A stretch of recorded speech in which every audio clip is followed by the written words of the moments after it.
Namaskar parents. Parents, in today's video we'll be speaking about meltdowns. Meltdowns in an autistic child. What to do, how to help the child. See, meltdown is a state of extreme discomfort that the child is going through.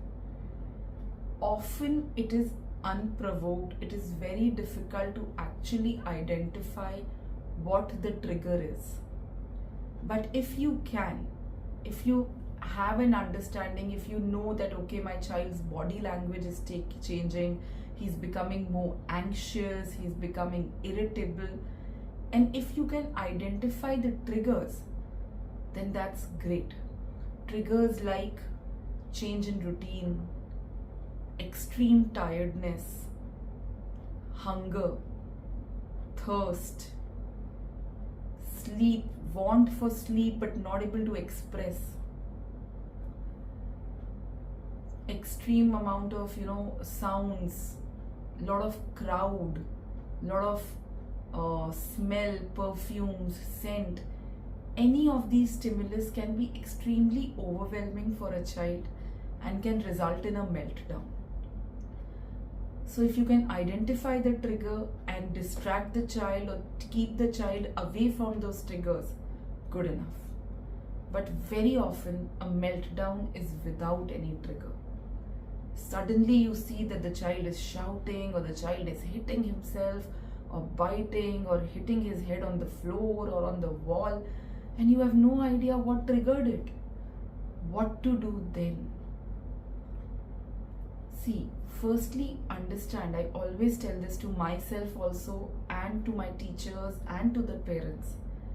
A meltdown is a state of extreme discomfort for that child. He is himself extremely overloaded. There's a lot of sensory overload which he's not able to tolerate, and because of that he is behaving, he's overstimulated and he's behaving that way. So it's always only about the child. His behaviors, his extreme reactions are not to be taken personally, right? Understand that the child is in a lot of discomfort. Your anger will automatically fade off. So this is the first thing that you need to understand. Now, if your child is having a meltdown, what do you do? First and foremost is ensuring that child's safety. You should have a corner in your house where there should be a mattress 24/7, some form of padding. If you can, often when they have a meltdown, they lie down, they become stiff. It becomes very difficult to even lift them up. Fine, if you can lift them up, the child is young, you can lift them up, just lift them and put them in a safe corner, on a mattress, on a pillow. Ensure their safety. If you cannot lift them, if needed, drag them to a safe place. It is extremely important. If your child is hitting his head against the wall or on the floor, put 3-4 cushions, pillows there to ensure that he doesn't hurt himself. If he's hitting himself against the wall, hitting his back of the head against the wall, cushion it. Stand there with a cushion if needed, but ensure that child is safe. Along with that child's safety, if there is some other child in the house, another young member, please ensure that they are also safe. Move them away from that room, give them the mobile or the TV so that they can be busy and away if you don't have any other adults to look after them, right? So number one is safety. Number two, understand that it is very difficult for a mother to see her child, having a meltdown. A mother tends to react. We don't want reaction. We don't have to react. We have to respond. A reaction is emotional. The mother may start shouting, the mother herself may start crying, she may want to go and hug the child, she may keep saying, come on, mat karo, don't do. No, we don't want an emotional reaction. We want a thoughtful response, right? So think before you do any action. Take 10 seconds, think, and then respond in the correct way. Understand, parents, how you're supposed to respond. A meltdown is basically because of overstimulation, mostly because of overstimulation. And autism per se is a form of illness where the child is trying to cut off human contact in every form. So the child is overstimulated, the child is having a meltdown, and what are we doing? We are shouting, or we are trying to go and hug the child, or we are trying to, say things to calm him down. But actually, by doing so, we are overstimulating that child. We are burdening the child with more sensory overload. So, if your child is having a meltdown, avoid eye contact. You can be in the same room. You can be in the same room, ensuring that, okay, at least I'm physically there to see that he's safe. But keep your eyes down. Do not give your child eye contact. Do not speak or try to reason with him. Nothing. Remain mute. And do not try to go and hug your child or hold him back. No, your touch also may be overstimulating for that child. It may be hurting the child. So, see, these three things that I'm telling you, eye contact is something which is 100% it works for all children. Do not give them eye contact. Look down or look elsewhere, but not at the child. Number 2, regarding the speaking to the child, we don't have to reason. If you feel that a particular rhyme or a particular phrase, if I say again and again, mommy is there, mommy is there, mommy is there, maybe your child may calm down. You can try a particular poem. Oh, wheels on the bus go round and round. Okay, it may help to distract the child. So, you decide whether this form of stimulus is needed or not. And touch. Often children do not like it. Some children may, some children just don't like it. So if your child is reacting more while you are touching your child, move away. Just move away. Put him on the cushion, put him on the mattress, put him on a soft surface and move away. Give him some time, right? So please do not react, respond thoughtfully. What I am telling you is not something you can generalize with all kids. No, it is not like that. You have to decide what will work for my child and what will not. So be thoughtful, reason it out, and then respond. Number 3, your child will model your behavior. If you are calm, your child will slowly also become calm. If you are anxious and shouting and reacting, your child will do the same. Now this is very easy to say, but very, very difficult to do. Seeing your child hurting himself, hurting others, it's very difficult to remain calm. Here you need practice. Yes, it needs a lot of practice and empathy for that child. I can say this because I am in practice, right? It takes time for a mother to stop reacting and start being calm and responsive, right? So model the behavior, do the behavior that you want your child to model, right?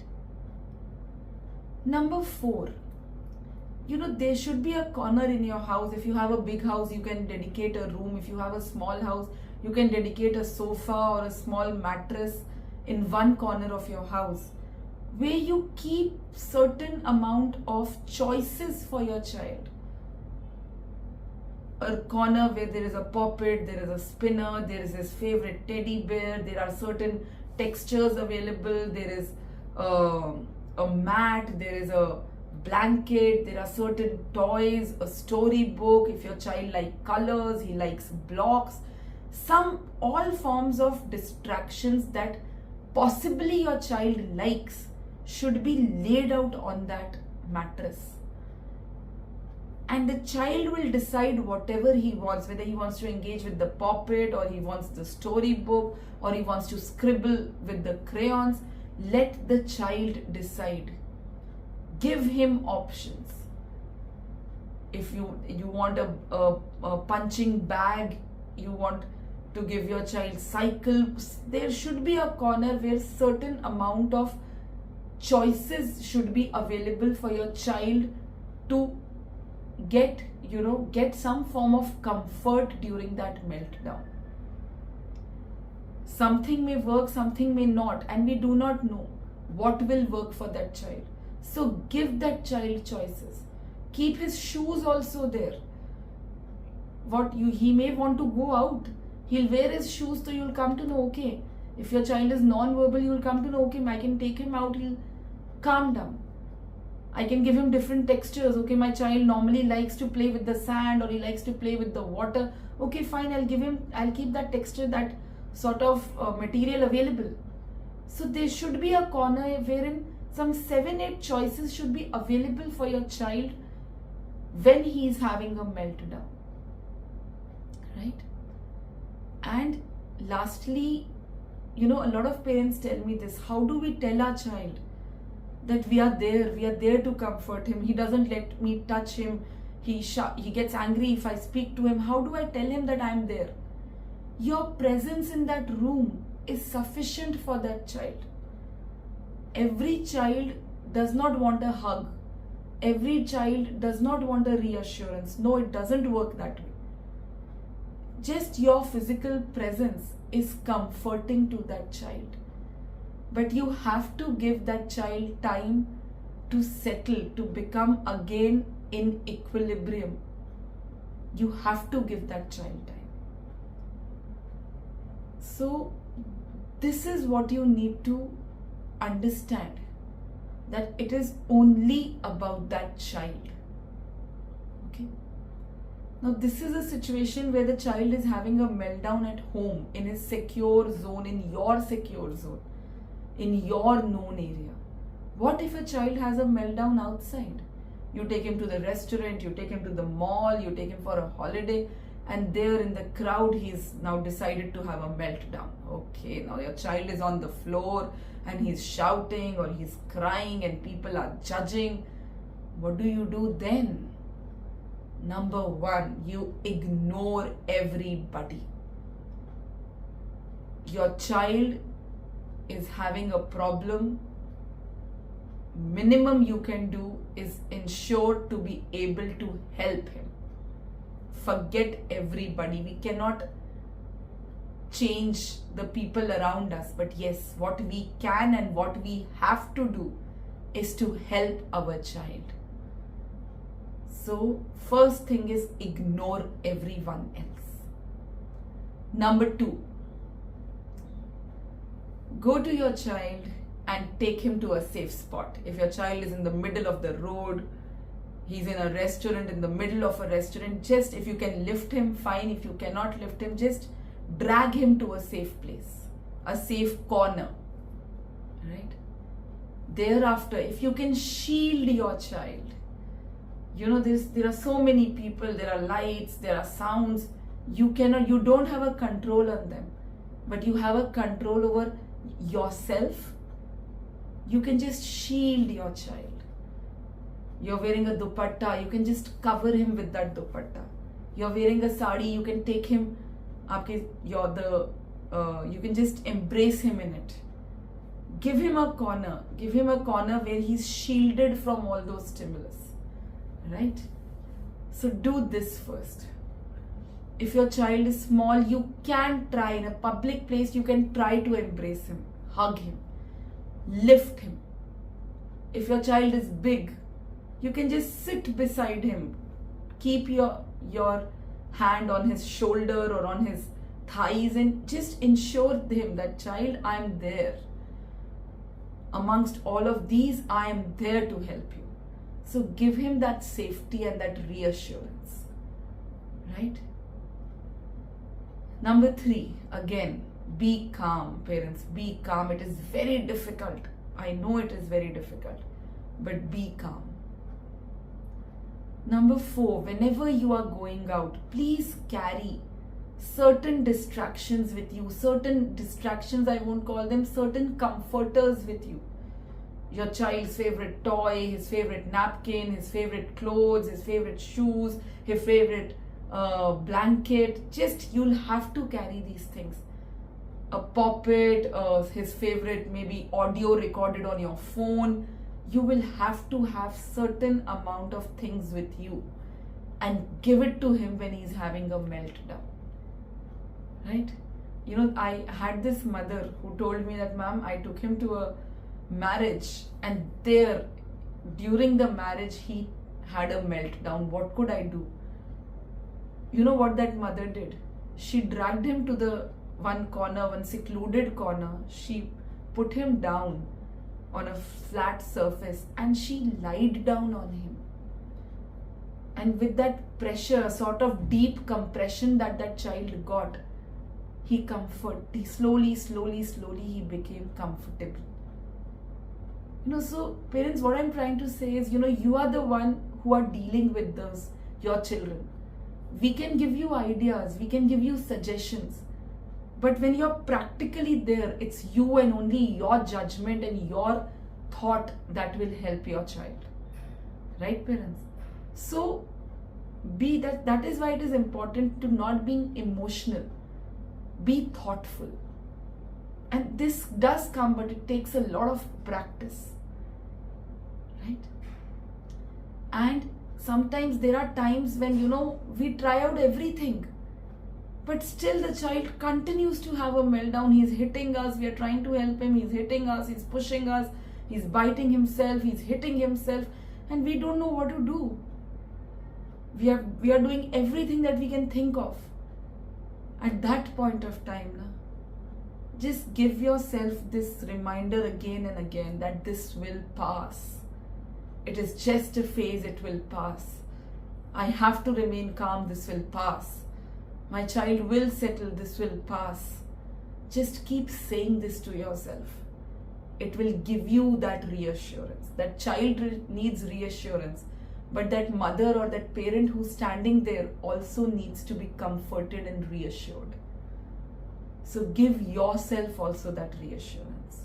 And once your child is settled, your child's meltdown has ended, rest.